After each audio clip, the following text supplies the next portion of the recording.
Բարի երեկո, հարգելի գործընկերներ, սիրելի հայրենակիցներ։ Մենք հավաքվել ենք ազնվորեն գնահատելու այն իրավիճակը,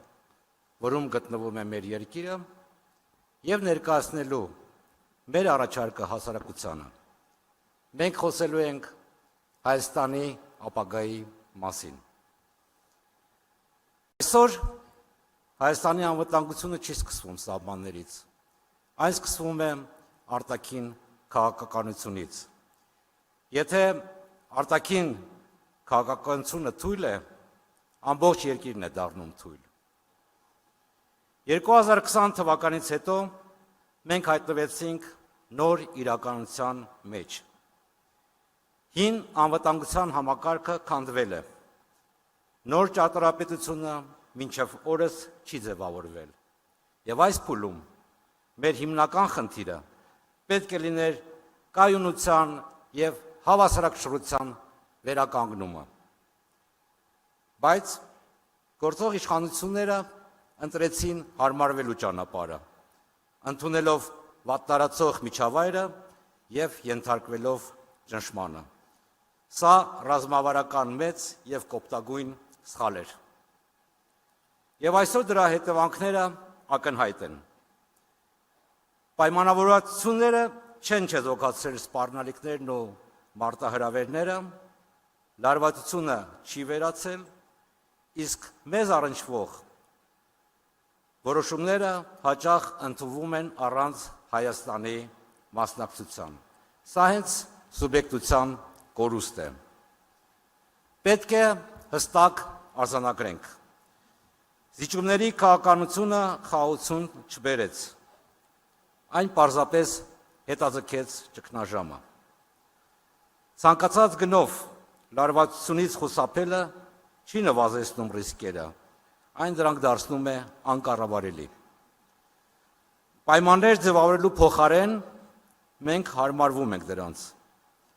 Հավասարակշռություն հաստատելու փոխարեն մենք միակողմանի զիջումների ենք գնում։ Շահերը պաշտպանելու փոխարեն մենք հույսով ենք ապրում։ Բայց հույսի վրա հիմնված քաղաքականությունը ամենևին ռազմավարություն չէ։ Տարիներ շարունակ մեզ խոստանում են խաղաղություն, իսկ հիմա համառորեն եւ հուսահատորեն փորձում են համոզել, որ խաղաղություն է հաստատվել, առանց դրա համար պայմաններ ստեղծելու։ Մեզ ասում են, այդպես մենք խուսափում ենք պատերազմից։ Բայց եկեք հարցնենք, արդյոք ավելի անվտանգ է դարձել։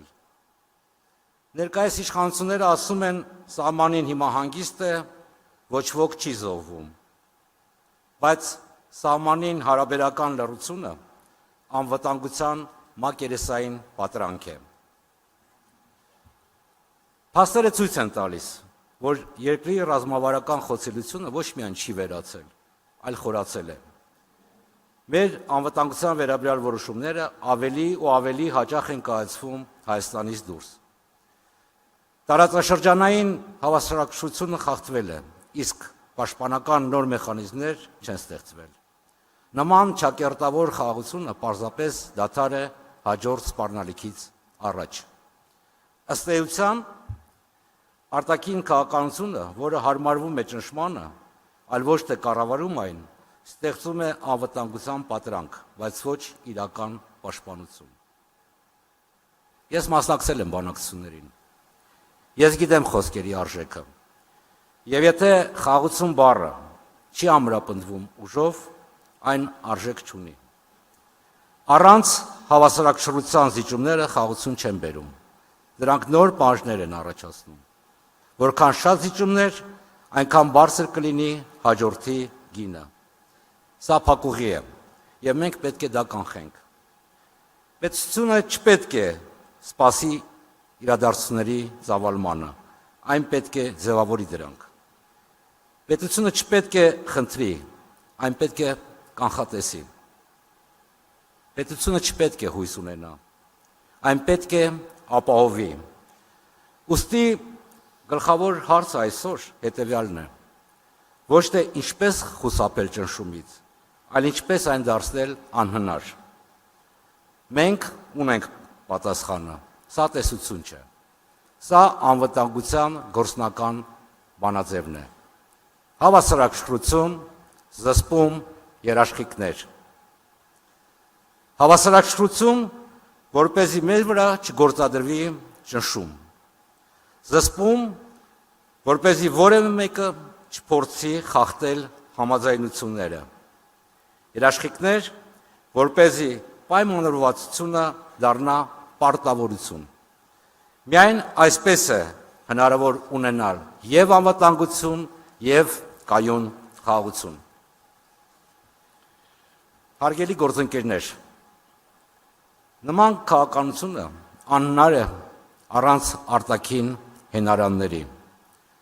Սակայն գործընկերությունները կառուցվում են ոչ թե սպասումների եւ համակրանքների, այլ շահերի եւ հաշվարկների վրա։ Հայաստանը պետք է կառուցի հարաբերությունների համակարգ,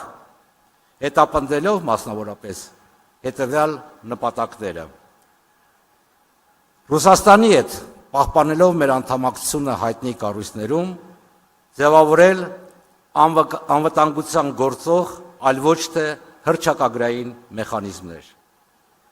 Միացյալ Նահանգների հետ երկխոսության արդյունքում ստանալ իրական երաշխիքներ։ Եվրոպական միության հետ համագործակցության միջոցով ապահովել Հայաստանի ինստիտուցիոնալ եւ տնտեսական հզորացումը։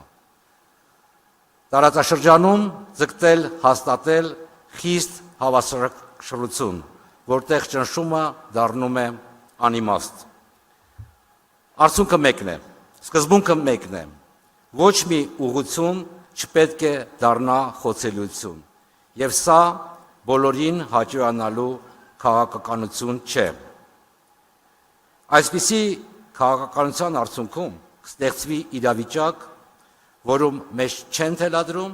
եւ որում մենք ձեռք ենք բերում անհրաժեշտ ուժ մեր շահերը պաշտպանելու համար։